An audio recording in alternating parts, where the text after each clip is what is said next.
ಯಾವ ಥರ ಈ ಸೆಸ್ಸು ಸರ್ಚಾರ್ಜ್ ಮೂಲಕವಾಗಿ ಬರೆ ಹಾಕ್ತಾ ಇರೋದು?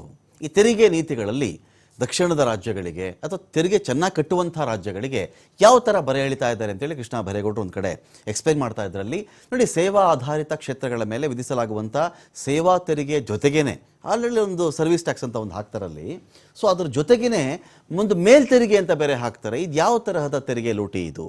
GST ಜಾರಿಯಾದ ಮೇಲೂ ಸೆಸ್ಸು ಸರ್ಚಾರ್ಜ್ ಹಾಕಲಾಗ್ತಾ ಇದೆ. GSTಗೆ ಒಳಪಡದ ಕ್ಷೇತ್ರಗಳ ಮೇಲೂ ಕೂಡ ಸೆಸ್ಸನ್ನು ಹಾಕ್ತಾ ಇದ್ದಾರೆ. ಸರ್ಚಾರ್ಜ್ ಹಾಕಬಹುದು. ಉದಾಹರಣೆಗೆ ಪೆಟ್ರೋಲ್ ಉತ್ಪನ್ನಗಳು, ಆದಾಯ ತೆರಿಗೆ ಇತ್ಯಾದಿ ಇರ್ತಾವಲ್ಲ, ಇದ್ರ ತೆರಿಗೆ ಹಾಕ್ತಾ ಇದ್ದಾರೆ.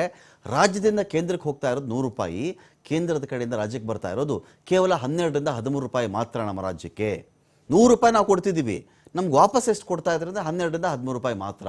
2017-18ರಲ್ಲಿ ಕೇಂದ್ರದ ಬಜೆಟ್ ಗಾತ್ರ 21,46,735 ಕೋಟಿ ಇತ್ತು. ಆಗ ರಾಜ್ಯಕ್ಕೆ ತೆರಿಗೆ ಪಾಲು 31,908 ಕೋಟಿ ಇತ್ತು. ಇದು ಸೇರಿ ಟೋಟಲ್ ಆಗಿ ನಮಗೆ 47,990 ಕೋಟಿ ಅಷ್ಟು ಸಿಕ್ಕಿತ್ತು ಹಣ. 2023-24 ಈ ಇಯರ್ ಇದೆಯಲ್ಲ, ಇಲ್ಲಿ ಕೇಂದ್ರದ ಬಜೆಟ್ ಗಾತ್ರ 45 ಲಕ್ಷ ಕೋಟಿಗಳು ದಾಟ್ತಾ ಇದೆ. ಆದರೆ ರಾಜ್ಯಕ್ಕೆ 50,257 ಕೋಟಿ ವಾಪಸ್ ಕೊಡ್ತಾರೆ ಇವರು. ಯಾಕೆ ಈ ಥರ ತಾರತಮ್ಯವನ್ನು ಮಾಡ್ತಾರೆ? ತೆರಿಗೆ ಹಂಚಿಕೆ 2.2 ಇಂದ 2024-25ಕ್ಕೆ 1.23ಗೆ ಇಳಿದುಬಿಟ್ಟಿದೆಯಲ್ಲ ಶೇಕಡ. ಇದನ್ನು ಏನು ಮಾಡೋಣ ನಾವು? ಯಾರ ಹತ್ರ ಕೇಳೋಣ? ಬಜೆಟ್ ಗಾತ್ರ ಡಬಲ್ ಆದಾಗ ರಾಜ್ಯದ ತೆರಿಗೆಯ ಪಾಲು ದುಪ್ಪಟ್ಟಾಗಬೇಕಾಗಿತ್ತು. ಬಜೆಟ್ ಗಾತ್ರವೇ ಡಬಲ್ ಆದಾಗ ನೋಡಿ, ಇವರು ಬಜೆಟ್ ನಾವು ಜಾಸ್ತಿ ಮಾಡ್ಕೊಂಡು ಹೋಗ್ತಾ ಇದ್ದೀವಿ ಅಂತ ಮಾಡ್ತಾ ಇದ್ದಾರೆ. ಹಿಂದೆ ಬಜೆಟ್ ಗಾತ್ರವೇ ಕಡಿಮೆ ಇದ್ದಾಗ್ಲೂ ನಮ್ಮ ಪಾಲು ಸ್ವಲ್ಪ ಜಾಸ್ತಿ ಇತ್ತು. ಈಗ ಬಜೆಟನ್ನು ಜಾಸ್ತಿ ಮಾಡ್ಕೊಂಡು ಹೋಗಿ ನಮ್ಮ ಪಾಲು ಇಳಿಸ್ತಾ ಇದ್ದಾರೆ ಅಂತ. ಫಾರ್ ಎಕ್ಸಾಂಪಲ್ ಅಲ್ಲಿ ಹೇಳಿದಿಷ್ಟೇ ನೋಡಿ, ಈಗ ಅವತ್ತು ಯಾವತ್ತಿಗೋ ಒಂದು 21 ಲಕ್ಷ ಕೋಟಿನೋ 22 ಲಕ್ಷ ಕೋಟಿನೋ ಇತ್ತು. ಅಂಥ ಟೈಮಲ್ಲೇ ಇಲ್ಲಿ ಅರ್ಥ ಮಾಡ್ಕೊಳ್ಳಿ ಚೆನ್ನಾಗಿದ್ದು, ಅಂಥ ಟೈಮಲ್ಲೇ ನಮಗೆ ನೋಡಿ 2017-18ನಲ್ಲಿ ಕೇಂದ್ರದ ಬಜೆಟ್ ಗಾತ್ರ ಎಷ್ಟಪ್ಪ? 21,46,735 ಕೋಟಿ ರೂಪಾಯಿಗಳು.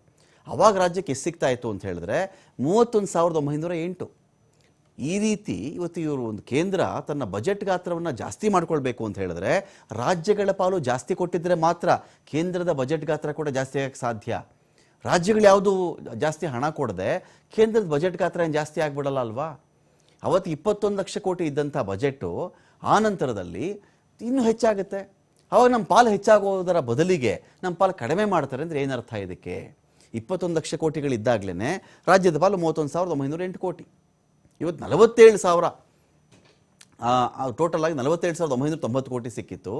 2023-24ರಲ್ಲಿ 45 ಲಕ್ಷ ಕೋಟಿಯ ಒಂದು ಬಜೆಟ್ ಮಂಡನೆ ಆಗುತ್ತೆ. ರಾಜ್ಯಕ್ಕೆ 50,257 ಕೋಟಿ ಮಾತ್ರ ಸಿಗುವಂಥ ಅಂದಾಜಿದೆ ಈಗ ನಮಗೆ. ತೆರಿಗೆ ಹಂಚಿಕೆ ಅವತ್ತಿನ ಪಾಲು, ಇಲ್ಲಿ ಪಾಲಿಗೆ ಬರ್ತೀನಿ ನಾನು, ಅವತ್ತಿನ ತೆರಿಗೆ ಹಂಚಿಕೆ ಪಾಲು 2.2 ಇತ್ತು. ಇವತ್ತಿಗೆ 1. ಇಷ್ಟು ಬಜೆಟ್ ಗಾತ್ರ ಆಗಿ ನಮಗೆ ಹಿಂದಿನ ಪಾಲ್ ಪ್ರಕರಣ ಕೊಟ್ಟಿದ್ದರೆ ಇನ್ನೂ 1,000 ಕೋಟಿ ನಮಗೆ ಬರ್ತಾ ಇತ್ತು ಈ ಸಾಲಲ್ಲೂ ಕೂಡ. ಆ ಥರ ಆಗಿಲ್ವಲ್ಲ. ಇಲ್ಲಿ 2.2, ಇಲ್ಲಿ 1.3 ಈ ಥರ ಮಾಡಿದ್ದಾರೆ. ಬಜೆಟ್ ಗಾತ್ರವೇ ಡಬಲ್ ಆದಾಗ ರಾಜ್ಯದ ತೆರಿಗೆಯ ಪಾಲು ದುಪ್ಪಟ್ಟಾಗಬೇಕಾಗಿತ್ತು ವಾಪಸ್ ಕೊಡೋದು ನಮಗೆ. ಈಗ ಅರ್ಧಕ್ಕಿಂತ ಹೆಚ್ಚಿನ ಭಾಗ ಕಡಿಮೆ ಆಗಿಬಿಟ್ಟಿದೆ. ಕಾರಣ ಸೆಸ್ ಅಂತಾರೆ, ಸರ್ಚಾರ್ಜ್ ಅಂತಾರೆ. ಪ್ರತಿ ವರ್ಷ ಸೆಸ್ಸು ಸರ್ಚಾರ್ಜ್ ಪಾರ್ಟ್ ಇದೆಯಲ್ಲ ಜಾಸ್ತಿ ಮಾಡ್ಕೊಂಡೇ ಬರ್ತಾ ಇದ್ದಾರೆ. ಇದರಿಂದ ನಮ್ಗೆ ವಾಪಸ್ ಏನೂ ಬರ್ತಾ ಇಲ್ಲ.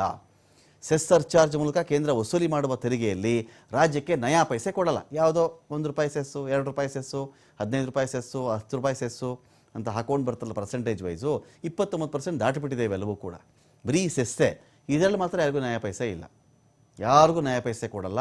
ಇದು ಯಾಕೆ? ಸೆಸ್ ಸರ್ಚಾರ್ಜು ಎರಡೂ ಕೊಡೋದು ರಾಜ್ಯಗಳೇ. 15ನೇ ಹಣಕಾಸು ಆಯೋಗದ ಬಳಿಕ ರಾಜ್ಯಕ್ಕೆ 1,87,867 ಕೋಟಿ ರೂಪಾಯಿ ಅನ್ಯಾಯ ಆಗಿದೆ ಅಂತ ಕೂಡ ಕೃಷ್ಣ ಬೈರೇಗೌಡರು ಹೇಳಿದ್ದಾರೆ.